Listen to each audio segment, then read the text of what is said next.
Let's talk about the implications of the latest Dominion trailer for Jurassic World Evolution 2, and let's clarify if we will see baby dinosaurs and baby blue. So let's get into it. Alright, so in this video we are going to talk about several topics. So first of all, we're going to have a little intro for why I think this is a very valid point to talk about and why I think this has some serious implications for Jurassic World Evolution 2, because there are some hints. The second point will be the new dinosaurs, then we will talk about the campaign, we also talk about possible buildings and behaviors and breeding. So let's get started with the first thing, the little intro I talked about. So there are a couple of things that hint to the fact that Jurassic World Evolution at release was potentially not the game that Frontier and maybe even Universal thought they wanted to do from the beginning. If you guys played the campaign, you know that the end of the campaign feels very awkward. It feels really like left alone in the middle of where it actually feels like beginning. The latest quote from Claire is super weird and super awkward. She hints at something and then it's basically like end of the campaign. And of course, the whole campaign just feels like a tutorial. So the first thing you do in Yosemite is the first real kind of park you build, or the kind of thing you do. It's not really a campaign. It's super short. It's even shorter than anything you would think. And the game then made up for it with challenge and chaos mode, which, to be fair, is a bit weird if you think about it. And also, there are obviously a couple of things missing from Jurassic World Dominion that was one of these biggest points for Jurassic World Evolution 2. So, I'm quite certain that if the movie releases, we will see some packs, some add-ons, maybe like a big add-on as we did see with the Return to Jurassic Park mod add-on in Jurassic World Evolution 1. Now, first thing, new dinosaurs. I guess it's pretty easy to say that we will see some new dinosaurs. From this trailer, we can already tell that there are at least 3 dinosaurs that we don't have in the game that might make its way into it, and I'm quite certain that they will do it. So we will potentially get, you know, at the very least, we will get a Dominion pack, and then we have the Raptor. By the way, my pronunciation of these dinosaurs will be completely off, so please don't hate me for that. But it's gonna be the Raptor, even though some sites refer to it as the Deinonychus, but I'm quite certain because official papers also state it's the Raptor. Then we have the Therizinosaurus, which is in this insane kind of scene with Claire, and also the Quetzalcoatlus, I don't know, these flying reptile thingies, you know, with feathers and stuff. So, really cool additions these would be, but I think the main thing that comes with it is the fact that all of them have a pretty decent feathery appearance. So that means we will see for the first time ever some real feathers in a Jurassic World Evolution game, and also very interesting to see how they pull that off.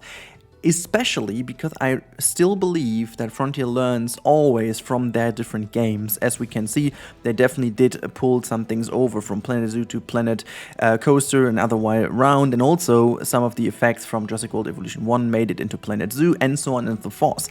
And I guess using these feather things could be already a hint for a Planet Zoo bird DLC in the future. So it's very interesting to see how they pulled off the kind of way of shading feathers and stuff in the game. At least I'm very, very, very into it. I know that modders have already done some really cool stuff with this, so I can't wait what Frontier does with it.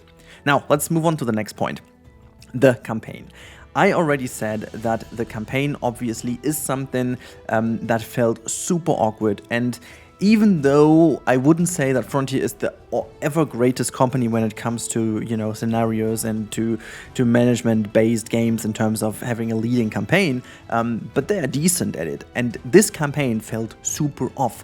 And I'm quite sure it's not Frontier and also not Universal. As I said at the beginning, I think this has to do with the delay that the virus caused, and that was caused by the delay of the movie, but the game was ready and you have to keep things moving, you know. These kind of things play into it. And hence, I'm quite certain we will get a huge addition to the campaign, really connecting to where the campaign left us off from the base game. So I can really imagine that maybe the narration is continued, not by Claire, but who knows, maybe Ellie Settler is giving us some narration, or who knows, maybe even Ellen Grant. Some really cool things that could happen there. For us as fans, that would be great, and also to get some kind of new scenarios, which would also lead us to two companies that we are pretty certain of that they do exist in the movie. So the first one being Biosyn and Manta Corp will very likely make their appearance, simply because Biosyn is more or less confirmed from the trailer, and has been seen on toys and so on and so forth, and Manta Corp via Camp Cretaceous is obviously also very likely. So that means we have some very interesting things for a potential campaign, maybe even for a challenge mode or something. That is going to be very interesting, which leads me to the next point, and that is buildings. Now, buildings and all this kind of stuff, like decoration and all these kind of things, we know that in the base game there really are some things lacking. But as we also know, the latest update 1.1 brought us a very significant change that, in my opinion, is already a very, very decent hint at what is going to happen. Simply because we got these tabs in the menu where you can differ between the Jurassic Park era, the Jurassic World era, and the brand new, Fish and Wildlife Association. That brings us 3 different architectural styles, and it would be pretty easy to add 2 other tabs to it, so that we get a lot of new buildings from Manta Corp and from Biosyn as well. That means I don't need to create weird looking gigantic ginormous buildings as I did in the last video. So maybe I get the real buildings for that. Who knows, that is definitely something insanely interesting to follow along if they do this or not.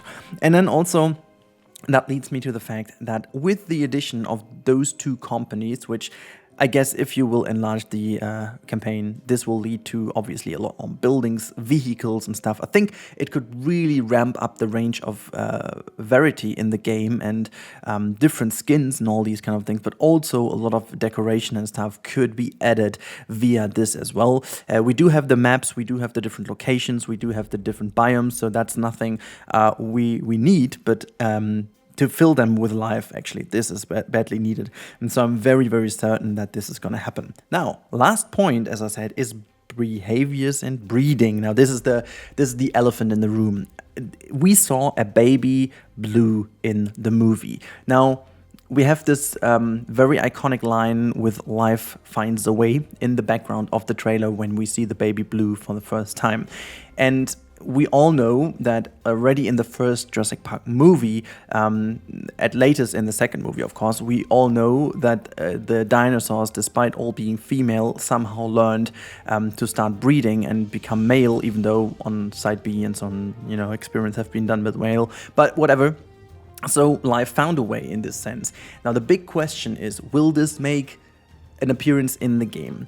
From a marketing perspective and from a game perspective and from a hype perspective, to bring a game back to life, that is, when the game is the movie is going to be released, the game is already half a year old. So a baby dinosaur would most likely be exactly this push that you need to make it big. And if they do like a big addition to the game, that makes a whole bunch of sense that they go big in with the baby dinosaur.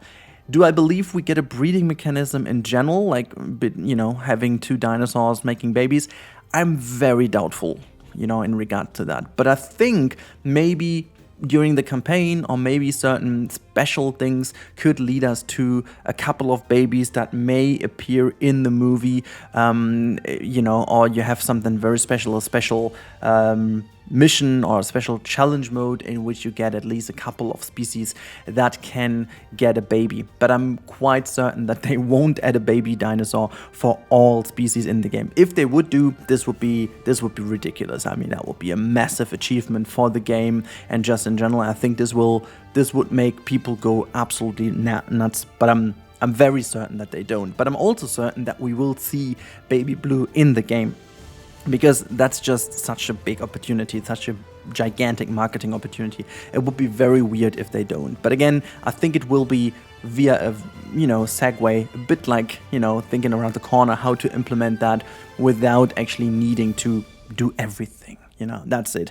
So I guess this is it. And also behaviors might be added. Some behaviors, like for example, the pack, you know, running and stuff, the herd running from the paras, for example, you saw in the trailer and stuff. I think maybe they add something like this, but I think there's no bigger implication for just behaviors, because we have already some new ones, and I guess that's also a reason why they did this. Now, let's get to a very short conclusion. Do I think everything is going to happen that I just talked about? Maybe not directly, but I'm very certain that we will see a huge Dominion update for Jurassic World Evolution.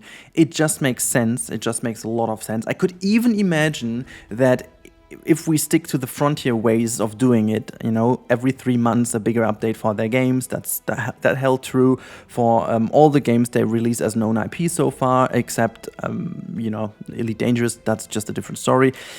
It just makes sense to have already in March, April, like a pre-DLC maybe that brings potentially some already confirmed species that Universal is fine with, to build the hype for the movie, to get this already into the game, and then come out in summer along with the movie with a big release of a big pack.